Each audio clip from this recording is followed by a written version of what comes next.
This episode of the Managing Madrid podcast is brought to you by DoubleTree by Hilton Hotel Chicago. Magnificent Mile, tucked between Magnificent Mile shopping and Navy Pier attractions. Their location makes exploring Chicago easy. A 10-minute walk from 360 Chicago, Millennium Park, and the CTA Red Line. Relax with a cocktail in the lobby or enjoy a drink after a rooftop swim in the summer. They offer workout equipment in some rooms plus a separate fitness center. You may ask, why is a Chicago hotel sponsoring the Managing Madrid podcast? Great question. Real Madrid are playing in Chicago this preseason. So I want you guys who are traveling to the game this summer, make sure to book your stay at DoubleTree by Hilton Chicago Magnificent Mile. You'll be in the heart of the action. And on that note, we'll also announce details for our Chicago in-person podcast soon, which Sid and I will be running. So there you go. We got much more important things to talk about now. Real Madrid, Bayern Munich, starting in 55 minutes. Let's get to it. Nice article in the Managing Madrid blog. Wonderful lads that do a great job there. And worth reading about that man there. Karim Benzema needs to rest, and the numbers reveal why. Times ended up almost looking like a 6-3-1. Some very good writing about that on the Managing Madrid website. First-rate podcast as well. Of course, Fede Valverde was a huge part of the equation.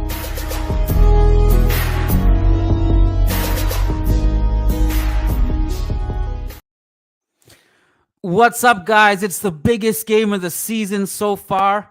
We got Real Madrid, Bayern Munich at the Bernabeu. Lucas Navarrete is on site, as you can see on the screen. He is literally at the Bernabeu. We got Heridium joining from the UK.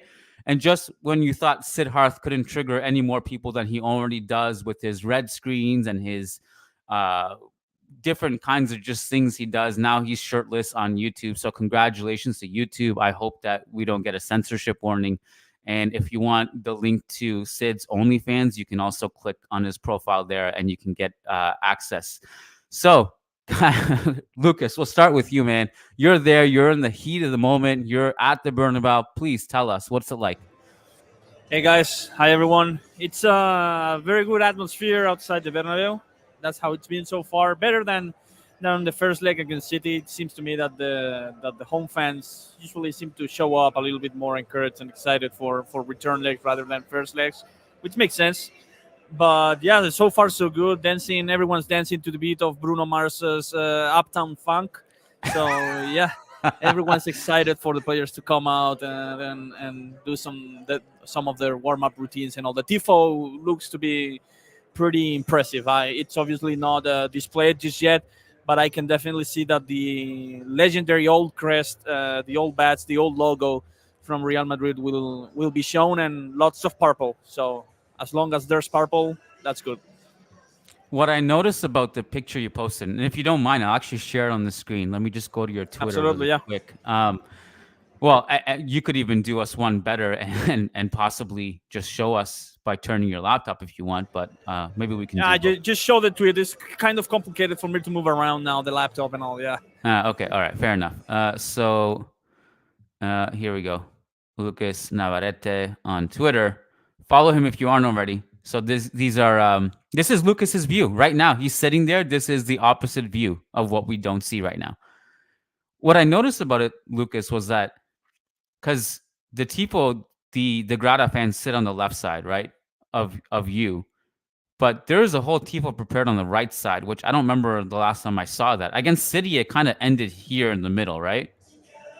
I don't think so. Maybe I'm wrong, but I think it kind of collected the whole 360 degrees of the stadium against Manchester City. I think it was white. It was white everywhere, but I think. But anyways, oh yeah, okay, yeah. So, it seems to me that there's going to be logos at least on the south end, the north end, and maybe even right there where the Real Madrid words are shown. So yeah, it looks to be pretty impressive to be honest. Yeah. Against City in the first leg was, you were there, not me. I just saw it on TV and I was like, wow, I'm so jealous of Lucas right now. That was the best in that was the best in years, I think. Yeah, in terms of tifo, for sure, yeah, definitely. The fact that they went the whole 360 degrees of the stadium was very impressive. You don't see that often with Real Madrid, but it seems that they want to repeat it tonight, and rightfully so. It's a you know it's an impressive atmosphere. Obviously, the Bernabeu it's getting very close to completion, the renovations, so it's time to to put an extra gear maybe and let tifos do some of the work in terms of atmosphere as well. I don't know where Sid pieced off to, but he just temporarily Maybe he dropped that. went to put on a shirt. And he couldn't do it on camera because he was wearing no pants. It's a possible scenario. We can't rule it out. Ridium, starting lineup. Pretty much what you expected? I expected it, but I was hoping it was something a little bit different. I think I said on the podcast last time, but I think Chouameni starting at centre back and Camavinga starting at the DM. I think that would have been better specifically for Bayern. But I think apart from that, it's pretty much what you'd expect from Real Madrid. And this is a game. Militao isn't ready. Courtois obviously isn't ready, so I think this is the strongest lineup. The only thing was whether Chouameni starts at CDM or centre back, which is now clear. Lucas, what you expected, pretty much, right? I mean, I didn't check your predicted lineups. I usually do. I didn't had a chance to today, but is this pretty much what was going to happen regardless? Yeah, this is what I had in the predicted lineups. So yeah, Ancelotti went with what worked in the first leg, really. Even though I think I believe Chouameni was really good in that short stint as a center back. I think he would have made sense tonight as a center back as well, especially considering that Tuchel is implementing a very offensive-minded lineup. We can talk about that a bit later. I would have possibly gone with what Hidriam is suggesting as well, with Chouameni as a center back and Camavinga as a pivot. But hey, Ancelotti is showing his trust in Nacho after his good performance in the return leg against Manchester City. Sid, what about you? We're talking about starting 11. Sid's back. Yeah, sorry for all the people who tuned in for OnlyFans. My laptop died. I was just starting to get enjoyed out there, man. But anyways, so these I'm seeing the lineup. So Tuchel put Gnabry instead of Muller. It seems Muller was a tactic for the home leg to mark Cruz out of the game. For the away leg, they wanted Gnabry up for transitions. Gnabry has not had the best season. He doesn't mark as tightly as Muller defensively, but offensively, he could get loose. He could give them some width. He could start his attacks from wide and end them in the box. And then let's see, any other surprises? Goretzka being benched doesn't surprise me. He didn't have the best game in the first leg. You can kind of leave him open in midfield. He won't punish you as much if you leave him open, like pretty much all their other players. Any surprises? Can you scroll up to our part of the lineup? Any surprises there? No, not really. I mean, the only question mark was Camavinga or Nacho, and that was answered today. Yeah, a couple hours ago, basically, when the lineup was released.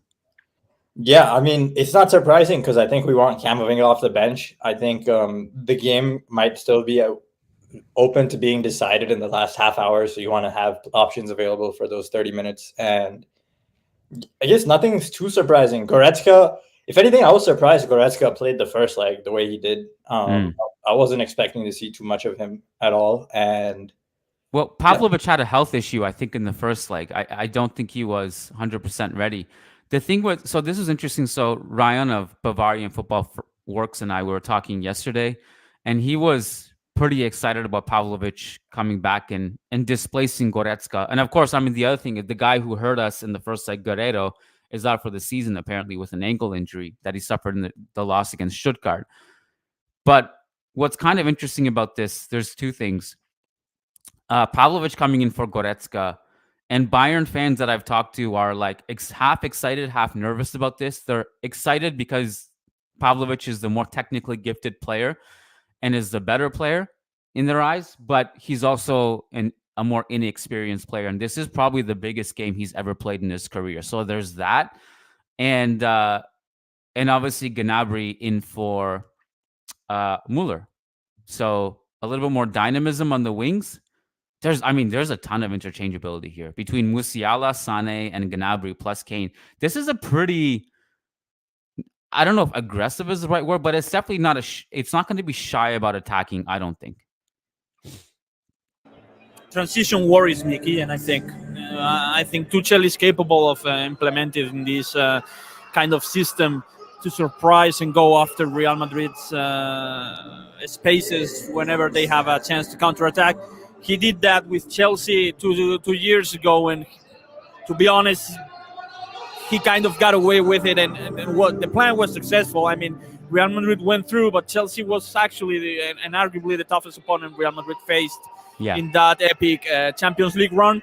And all credit goes to Tuchel there. We know that he's been kind of mediocre in league competitions in recent years, but I think in this kind of context, when you are kind of comfortable by playing in the return leg in front of your fans, and you don't have to do much, and you kind of believe that you're gonna get the job done, I think Tuchel is capable of surprising and catching you off guard, and that's what he's possibly trying to do with this aggressive and offensive-minded lineup with all those transition opportunities that he might enjoy.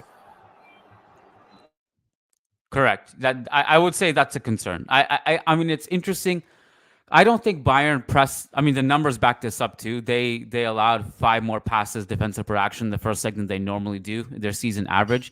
I feel like they'll even be less aggressive in that sense today because they're at the Bernabeu. But maybe this is the curveball, if you will, if he comes out a little bit more aggressive. I don't know. And both Ancelotti and Tuchel in the press conferences yesterday, not really revealing, other than I completely agree with what Tuchel said, that there's going to be different phases of this game, and there's going to be probably both teams dominating at certain points. We saw that in the first leg, and in my opinion, it kind of evened out, even though Ancelotti said Bayern were better in the first leg. I guess it's debatable, but for the most part, 2-2 was a fair scoreline to me. Tuchel has never lost in Madrid. And like, I feel like just now that we're talking about it, and like maybe the nerves are kicking in now. I was pretty calm. Now I'm like going over all these things. Tuchel has never lost in Madrid. He's only, I think, lost 1 in 9 times against Real Madrid. Of course, we don't technically need to win. We haven't won in any of the 3 last knockout games, correct? If I'm getting that right, and we were here, so there's that. But I don't think it's going to be comfortable. So. Sorry for not making anyone before I let more at Hidriam ease.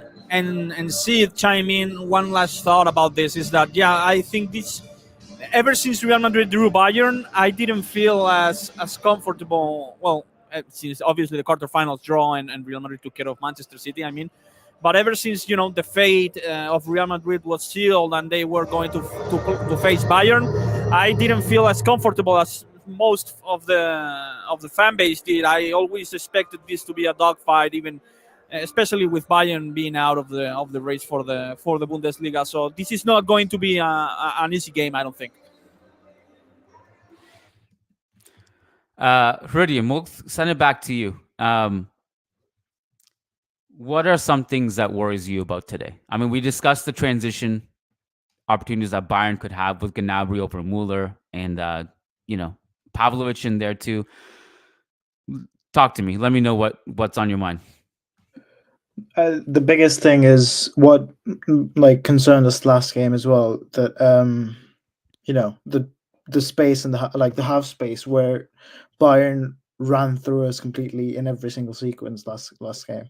I think if we don't tighten that up, we would be in trouble basically. And I think one thing that I think would happen is that Bayern would actually start, I think, more aggressively than they did last game.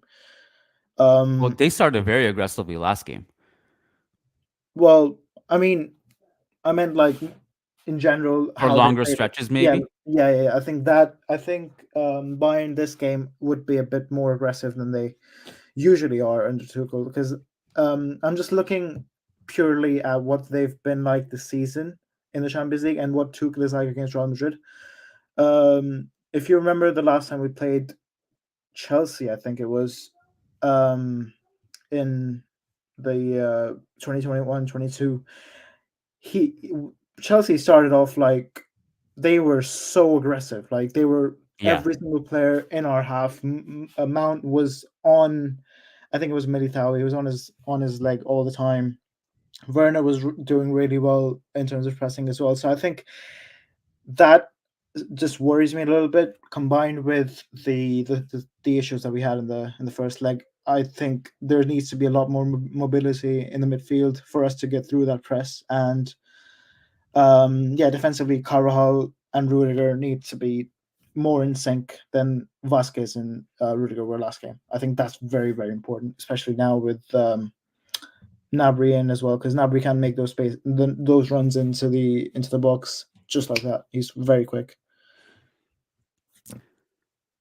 Sid, I don't know how much Bayern you've watched this season. I don't know how often we've actually seen the quartet of Kane, Gnabry, Sané, and Musiala together. I'd have to look it up, but it is kind of it's definitely a situation where they have a lot of speed on the wings and they have one or two people who can also go down the middle. There's a lot of players who can drag people around in this situation. Now, the silver lining is that there's also space to exploit the other way, which is something I wrote about too. Gnabry, if you would have told me we're facing him 2-3 years ago, I would have been more scared. But this is the thing about this team. They just have a lot of players who have been in a lot of big moments for a long time over a lot of years. And, and that's the thing about Bayern. Like, that's why I think it's kind of going to be tight. And I really think it's just going to hit us by the second half. They're like, oh, shit. I don't know. I'd love to be proven wrong on this. I don't see Real Madrid running away with this in the scoreline. I just feel like it's going to be a dogfight. Yeah, I mean, I think it's silly to expect otherwise because they're smart. I think the thing that concerns me the most is if you look at our season, we're not that great at 0-0. And so just all season at 0-0, we haven't been a great team. 1-0 down, we come back really well. When we go up, we won a lot of games. But at 0-0, we often get punched before we punch back. So it's almost like I would be surprised if they don't punch us in the mouth at 0-0. It's so weird for a team that's won La Liga, that's on the verge of winning the Champions League to say that. But expecting it to go smooth at 0-0 feels naive. It hasn't really happened that way against Tuchel. And it didn't happen that way in the first leg. They kind of like blitzed us, even if they didn't like create like 5-10 chances in the first half. Like those few they created were so dangerous. So expecting that, then, immediately, okay, we might be down 1-0 within 30 minutes. Okay, now that I've braced myself for that, we don't always win from that outcome. Like if you're not willing to go and step on the other team's neck at 0-0, you can go out. It's just who we are.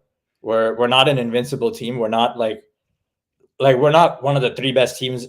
Our points total is great, but we're not one of the three best teams in Real Madrid history necessarily. I don't think, like in just terms of perfection on both sides of the ball. So from that perspective, we can go out and it can ruin a perfect season. So I think it's very good to be cautious. Like, it's funny. Some fans are like, Sid's not as optimistic. Like, are we screwed? I mean, it's just the same way. We already established that Sid gets things wrong sometimes, like the Lakers series. Well, the point is, like, the same way we had a good chance at the Etihad going away because we're Real Madrid. We're a big team with experience. We can drag it out. Bayern can do the same thing we did at the Etihad back to us. That's really what it comes down to. What we did to City, they can do to us. And, like you said before the first leg, the coaches, these are two teams that don't play a predictable way. So not only can they do what we did to City, there's no pride in it for them. Like if they have to suffer for the last 60 minutes, they'll do it. They're not like, they don't have ego. They don't have an inflexibility where if they play defensively, they'll just give it up like a Barcelona.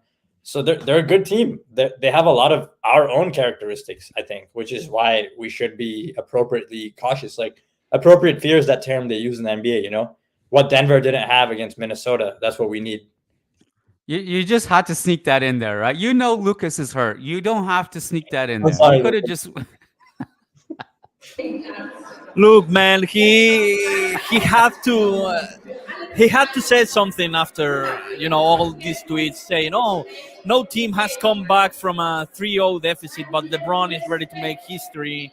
All those tweets we saw from the Laker fan base, only to end up losing against Jamal Murray under one leg. You know how easy it's been to Minnesota to stop Jamal and the Nuggets so far. What does that say about the Lakers? So yeah.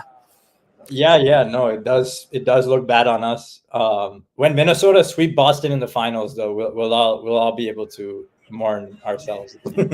All this is just time to fill in before the Raptors when they come back to next year and put in an actual real competition for this Minnesota game. Between Drake, Jamal Murray, Raptors, it's been wow, rough year for Canadians, hasn't it? wow. You didn't have to go there, bro. You didn't have to. That was a deep cut. It was a deep cut. We're all The scared. down bad. the maple leaf We still has have dried. Shea. We still have Shea. Shea is balling. Oh We still yeah, have Shea. Iridium doesn't want to hear about that, but yeah, we do have Shea getting all those free throws. But I think we're all scared that Tuco has A something. Laker fan complaining about free throws? Come on, man, that's enough. Guys, folks, today is a day of unity and friendship. We can fight after the Champions League final when the job is done against Borussia Dortmund. Listen, guys. So the plan was to go until the half-hour mark. So I wanted to see what you guys want to, because I also want to just slow this up on Spotify before the game starts. What did you guys want to prioritize in these last few minutes? I will very quickly say that I think this will be a physical game, and I think Real Madrid will need to be in a better physical shape and play with more intensity than they did in both legs against Manchester City. That wasn't an issue at the Allianz, I don't think. But I think tonight will be one where, players like Valverde, Tchouaméni, quite possibly Camavinga off the bench will be needed with their energy, because Bayern are relentless. Tuchel always builds his teams around a very intense approach. So yeah, I think this will be a must for Real Madrid tonight if they want to go through. I just wanted to say one thing. I think it's more as a fan than as a journalist or whatever, but I just want to see Real Madrid play at their best. I don't know. It feels like it's been a while since we've had a Champions League knockout game where we've played at our best. Not necessarily dominated every single part of the game, but being at our best. I think the closer that it came to was the first half against City in the first leg. I just want that to happen. I don't want it to be we're scraping by 2-2. It's going to go into pens, and now we're going to win in pens. It's I know it's not going to be an easy game, but I just want Madrid to show up in every single way, just for once. It's not been like that this season, I don't think, and that's what I want. I think the last truly rampant Champions League knockout tie where we went to that gear and dominated was Anfield last season, the 5-2, probably. Yeah, probably. That was I think Chelsea as well. Stamford Bridge, we've had pretty good success too. So I think that's to me a bonus, Iridium. If we dominate, great. If we just win and it's like a penalty shootout and Rudiger is taking the last penalty, and by the end of it, we need a defibrillator to get us out of unconsciousness and to bring us back to life, I will take it. That's as long as we get to Wembley. I don't care. I don't care what it is. I don't care how it is. I don't care if it's an own goal from Neuer. I don't care what it is. Just get us there. Everything else is a bonus to me. But I was just going back to a previous point about if Bayern will start this game more aggressive than we think, and that may be foretold in the lineup Tuchel put out.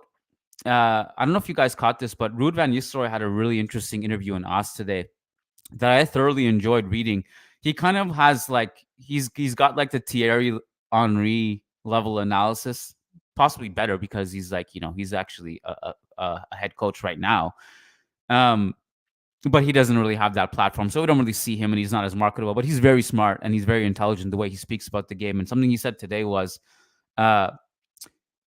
sometimes even if you have a game plan, you can't implement it. So it's not about wanting to press or wanting to defend deep. Sometimes you just are forced into a certain game state because of what's happening, because of how good the other team is, because of Lucas, go ahead, jump in.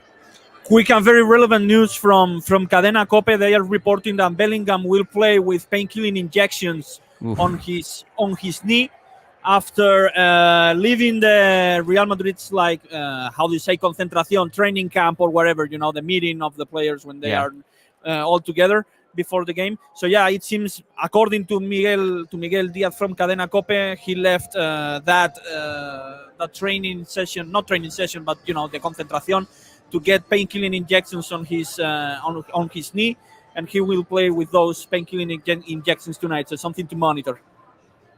What? So when you said Bellingham's name at first, my jaw just dropped. I was like, no. Okay, he's playing. He's playing with. So the thing is, I don't know what that means, and how do you actually get injured? Because it wasn't a training session; they were just at Valdebebas, right? They weren't training. I'm guessing he suffered some kind of pain during the last training session, whatever. Maybe something was lingering in that regard, and that they opted for this treatment. We obviously don't know the extent of how severe the pain is, how much it will bother him, whether or not he will be playing this game if it were a regular Liga game instead of a crucial return leg of the Champions League. That's something we don't know. But if the report is accurate, this is definitely something to monitor. I'm laughing because I think that actually might be him behind you in the commentary booth. We just saw a head pop up. I don't know, but there's because those guys are all in those rooms at the top.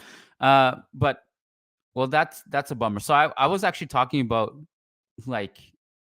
so I think actually both teams will be better than they were in the first leg. I don't really know what that means for the overall tie. I think Bayern will be better because De Ligt is back and Kim is out of the lineup. With all due respect to Kim, who had a nightmare in Munich. I also just think the fact that, well, I don't really know how Gnabry and Pavlovic will do, but I assume Pavlovic in particular will probably be an upgrade over Goretzka. But the other side of it is that we have Carvajal returning, and my big thing was that we're better because Bellingham had not only did he have rest against Cadiz, but he came in and scored and has momentum. I just feel like Bellingham is almost surely going to be better than the first leg. So this injection thing worries me. But as long as he can play and he plays well, and we're not really forcing the issue and it's kind of a minor thing, okay, let's just get to the season finish line and worry about it later. But yeah, I hope everything's okay with him. We have a super chat. Red Bull gives you King, says Sid's OnlyFans. Sid, just put the link in the chat and people can click on it if you want. Lucas, the lunch bag, the dinner bag, what is it? Jamon y queso? Same as always, bro. Yeah. It's just copy and paste. No creativity. Copy and paste and repeat. Yeah. Little chocolate bar. Apple. When Real Madrid just play one knockout stage, it's all fine. But when you're here 3 times in 1 month, having the same kind of lunch bag is, I don't know. They could get maybe a bit creative because it's been this way for years, actually. But yeah, well, maybe it's part of the black magic. Maybe it's part of they just keep it for a reason. It's actually fueling the comebacks on these big nights. Okay, gentlemen, thank you so much, Lucas. Enjoy what I hope is the time of your life, the absolute night of your life, and it's epic and it's absolutely crazy. I really hope you can live through that and we can live it vicariously through you at home. I appreciate everyone tuning in live, and this is gonna go up right now. So for the next 28 minutes or so before the game starts, if you're trying to kill time, this is it. Just press play, go back to it, and enjoy. Thanks, Lucas. Thanks, Sid. Thank you, guys. Thanks, Ridium. Have a good one. Thanks, listeners. Take care. Peace.